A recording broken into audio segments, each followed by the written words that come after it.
这是恐怖片中最记仇的人偶，他不惜蛰伏100年，只为亲手杀死仇人。正是这种睚眦必报的凶狠，让这部影片成为了2004年韩国恐怖片的票房冠军。它就是人形师。影片开始，身为腐女的怂姐突然收到了神秘人偶馆的邀请，对方特意让不喜欢人偶的怂姐去做人偶的人形模特。等到好奇的来到人偶馆后，却意外的发现还有4个跟他同岁的人也被特意邀请前来做人形模特。此时看似十分热情的馆长用看似热情的表情欢迎了众人。心大的怂姐此时还没有意识到一场要命的危机正式开始了。果然，就在他给人偶拍照时，眼前的人偶突然睁开了眼睛，怂姐吓得一个合撒。但等他再看到人偶时，人偶已经恢复了原状，这让怂姐误以为刚才发生的都是错觉。但真的只是错觉吗？很显然并不是啊。就在这时，跟怂姐一起被邀请来的同伴突然像着魔了一样，我们就叫她魔姐吧。只见魔姐一边拱来拱去，一边着魔似的死死的盯着某个人偶，不停的大叫着闭嘴闭嘴，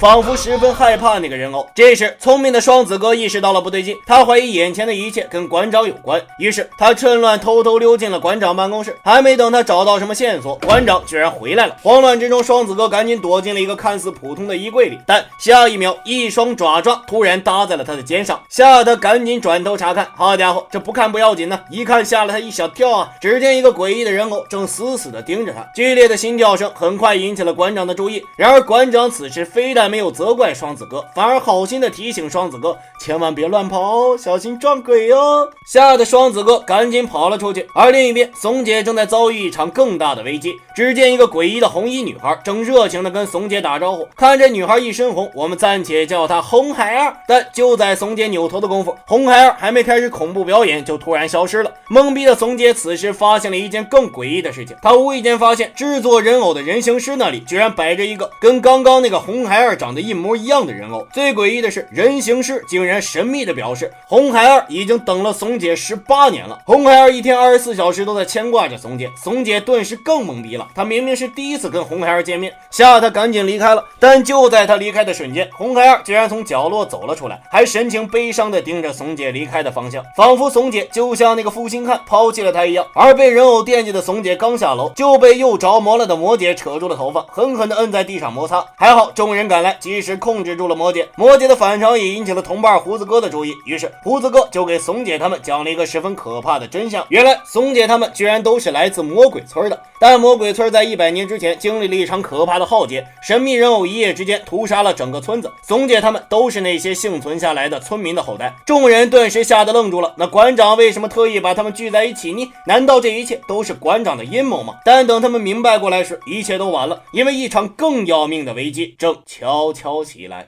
你想知道那些你曾经丢弃的人偶娃娃他们去哪儿了吗？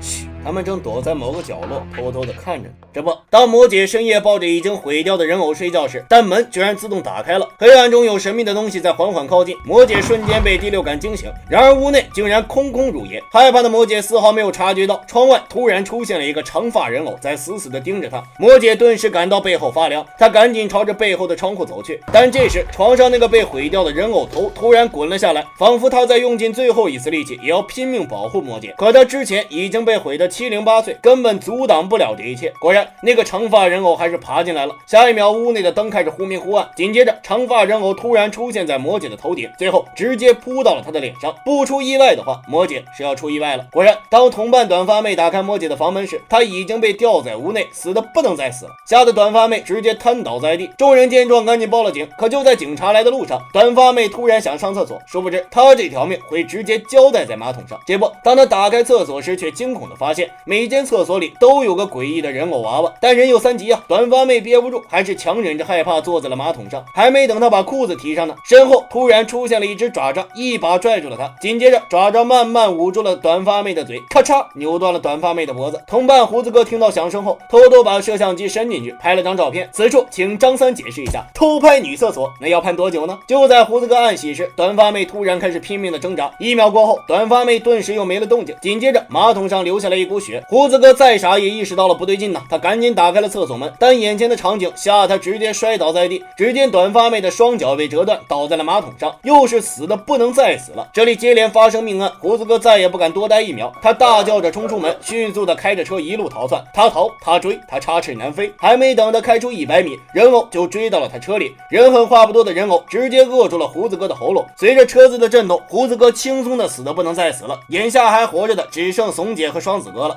可怂姐此时正在遭遇一场更大的危机。只见之前凭空出现的红孩儿正大哭着质问怂姐：“你个渣女，你为什么不记得我了？你说啊！我不听，我不听！”红孩儿突然满手鲜血的跑开了。怂姐赶紧好奇的撒丫子追，却不幸被绊倒了，晕了过去。晕倒的怂姐突然做了个诡异的梦，她梦见自己小时候抛弃了一个人偶娃娃，而那个娃娃居然跟红孩儿长得一毛一样，吓得她赶紧打电话问妈妈。她从妈妈口中得知，原来那个红孩儿真的就是自己以前抛弃的那个人偶娃娃。就在这时，红孩儿又来找怂姐了：“你个渣女，你终于想起我了。”但怂姐此时可没有半分喜悦啊，丢弃的娃娃居然活了，这不闹鬼了吗？吓得赶紧收拾东西，准备连夜离开这里。但就在他刚下楼时，双子哥却突然用枪指住了怂姐，吓得怂姐面容失色。难道双子哥被人偶控制了吗？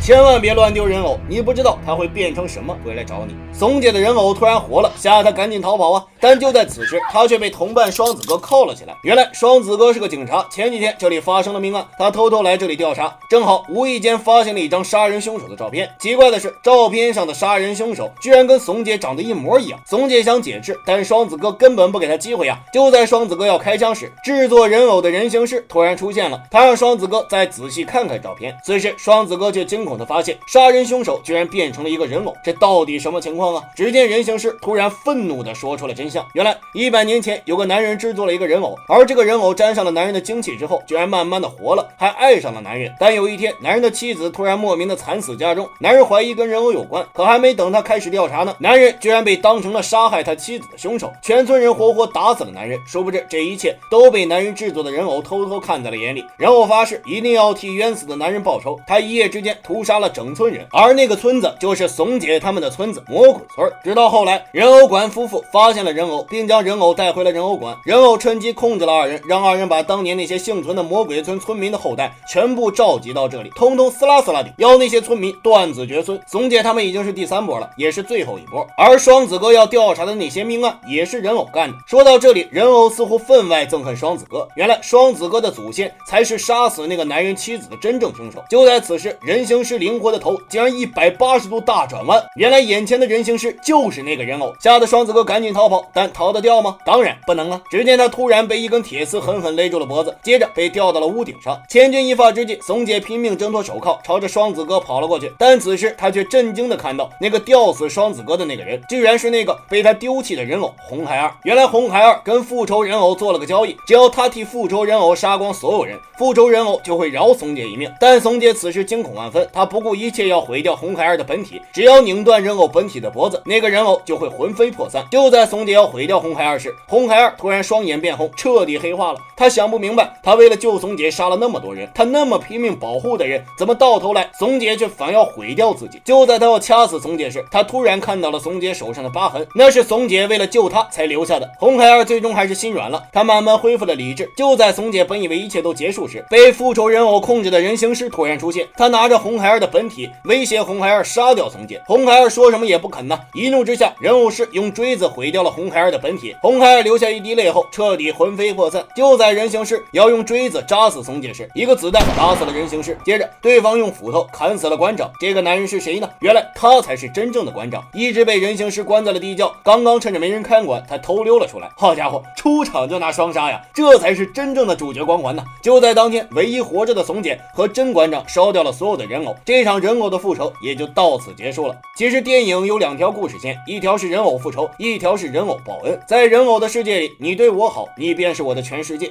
如果你做不到一直对我好，也一定不要抛弃我，我可以接受你的喜新厌旧，只要我还能默默地看着你就足够了。那么你有没有丢弃过人偶呢？